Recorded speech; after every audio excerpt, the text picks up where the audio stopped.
Caller line లో ఉన్నారండి రాజు గారు డెట్రాయిట్ నుంచి. రాజు గారు మాట్లాడండి. నమస్తే సార్. ఒక 2 క్వశ్చన్స్ ఉన్నాయండి. చెప్పండి. ముఖ్యంగా ఈ ప్రైవేట్ స్కూళ్ళలో ఫీజుల నియంత్రణ లేదు. గవర్నమెంట్ గైడ్ లైన్స్ ఈ ప్రైవేట్ స్కూల్స్ ఏవి ఫాలో కాకుండా 3rd class 4th class 5th class కూడా లక్షల్లో ఫీజులు, ప్లస్ ఏంటంటే మొత్తము స్కూల్ యూనిఫాము, షూస్, సాక్స్ దగ్గర నుంచి అన్నీ అదో బట్టల దుకాణం లాగా లోపటే కొనుక్కోవాలి, ప్లస్ స్కూల్ బస్సు అదనము. ఇలా ఏంటంటే ఫుల్ ఒక కమర్షియల్ సెంటర్స్ లాగా మారిపోయినాయి ప్రైవేట్ స్కూల్స్.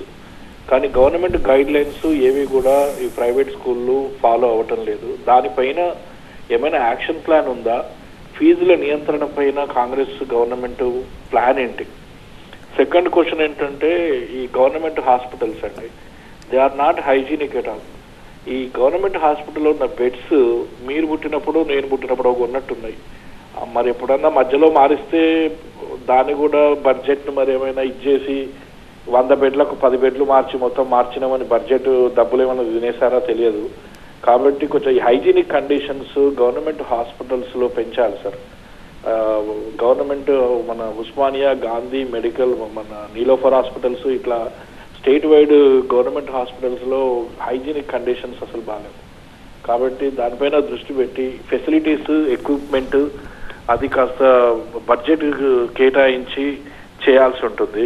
ఇంకోటి Hyderabad drainage and sewerage systems పైన what is the action plan for Congress government? హైదరాబాద్లో కొన్ని హై రిస్క్ జోన్స్ ఉన్నాయి డ్రైనేజ్ ప్రాబ్లమ్స్ వల్ల, వర్షాల వల్ల.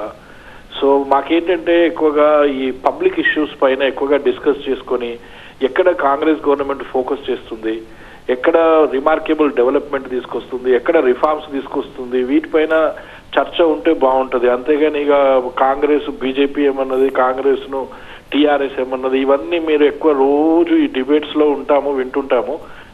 కాబట్టి కొంచెం ఎక్కువగా చర్చ పబ్లిక్ ఇష్యూస్, పబ్లిక్ ఏ రకంగా బెనిఫిట్ పొందుతున్నారు గవర్నమెంట్ రిఫార్మ్స్ వల్ల అన్నది డిస్కస్ చేసి ప్రజలకు ఒక స్టేటస్ రిపోర్ట్ లాగా చెప్పండి. ఇలాంటి క్వశ్చన్స్ కూడా ఉండాలి, కాంట్రడిక్టరీనే కాకుండా ఇలాంటి క్వశ్చన్స్. ఇప్పుడు ఫర్ ఎగ్జాంపుల్ ఎడ్యుకేషన్, ఈ ఒకవేళ 5 నుంచి 10 సంవత్సరాల కాలం కాంగ్రెస్ పార్టీ ఉంటే డెఫినెట్గా ఇంకో స్కూల్కు విద్యార్థి యాప్ట్ చేయడు.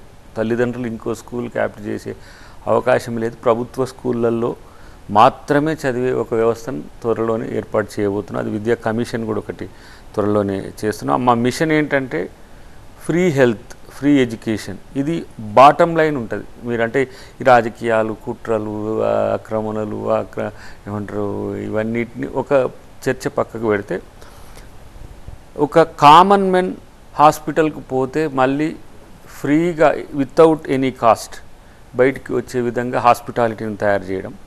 రెండవది స్కూల్స్ని కూడా ఇప్పుడు ఇంటర్నేషనల్ స్టాండర్డ్స్లో ప్రతి మండల్కి ఒక స్కూల్ను ఏర్పాటు చేసి మేనిఫెస్టోలో పెట్టినాం. ఇవి 2 చెప్పేవి కాదు, చేయడానికి ఒక కార్యాచరణ ఉంది. డెఫినెట్గా మోడల్ స్కూల్స్ నుంచి మొదలు పెడితే, గురుకుల్ స్కూల్స్ నుంచి మొదలు పెడితే, అంటే ప్రైవేట్ స్కూల్స్ పెరగడం వల్ల ఏం నష్టాలు జరుగుతున్నాయో తెలుసు. కాబట్టి ప్రైవేట్ స్కూల్స్లో ఒక పిల్లవాడు దీర్ఘకాలికంగా ఒక మంచి విద్యను అభ్యసిస్తే ఆ కుటుంబం ఆర్థికంగా దివాలా తీసే స్థితి వచ్చింది.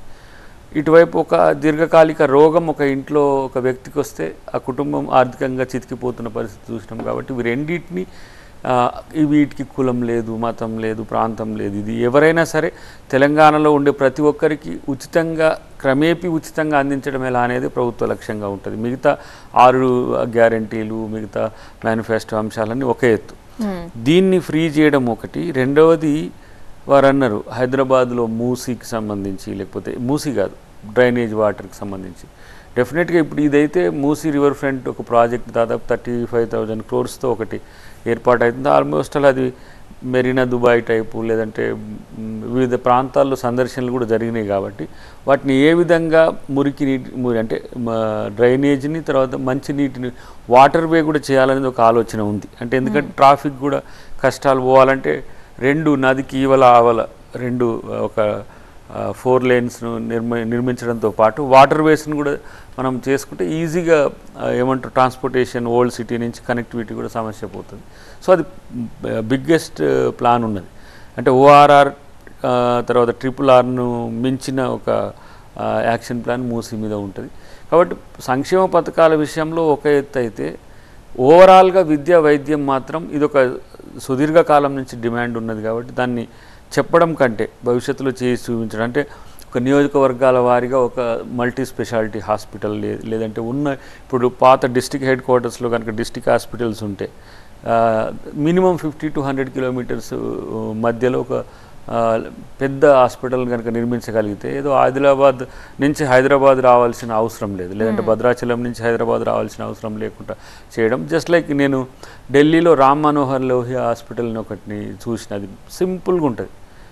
అంత సింపుల్గా ఉంటుంది కానీ దాంట్లోకి వెళ్ళిన వాళ్ళకి సింగిల్ ఎన్పి కూడా ఖర్చు కాకుండా బయటకు వచ్చే పరిస్థితి నేను వ్యక్తిగతంగా చూసిన మూమెంట్ టైంలో. సో అలాంటి ఒక అవకాశాన్ని రేపు ముఖ్యమంత్రి గారికి, అటు ఆరోగ్య శాఖ మంత్రి గారు దామోదర నరసింహ గారు కూడా తొందరలో మేము కూడా ఒక రిపోర్ట్ ఇస్తాం. ఎందుకంటే అబ్జర్వేషన్స్ అన్నీ కూడా బయట సమాజం కూడా విమర్శ కంటే ఎక్కువ ప్రభుత్వం ఏం చేయాలనే దాని మీద కనుక ప్రభుత్వానికి సూచిస్తే మరింత మేలు జరుగుతుంది.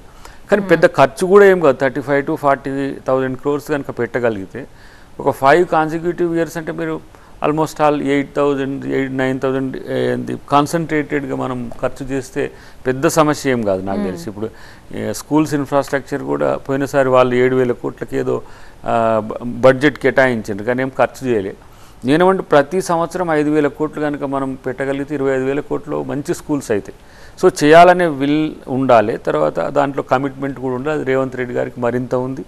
ఇప్పుడు తాత్కాలికంగా వారు విద్యాశాఖ మంత్రి, ఇప్పుడు కూడా వారి చేతిలో ఉంది. రేపు ఎక్స్క్లూజివ్గా విద్యాశాఖ మంత్రి వచ్చిన తర్వాత దానికి మొడాలిటీస్ అన్నిటి కూడా తయారు చేస్తాం. మంచి విద్య భారతదేశంలో ఎక్కడ దొరుకుతుంది, ఒక నాణ్యమైన విద్య ఉచితంగా అంటే అది తెలంగాణ అనేటట్టుగా చేయాలనేది ఒక ఆలోచన అయితే ప్రభుత్వానికి ఉన్నది. ఎందుకంటే ఇది దాదాపు 1.5-2 years నుంచి మేము ముఖ్యమంత్రి గారితో కలిసి చర్చించినప్పుడు జరుగుతున్న చర్చల్లో ఇదే వారు చెప్పే.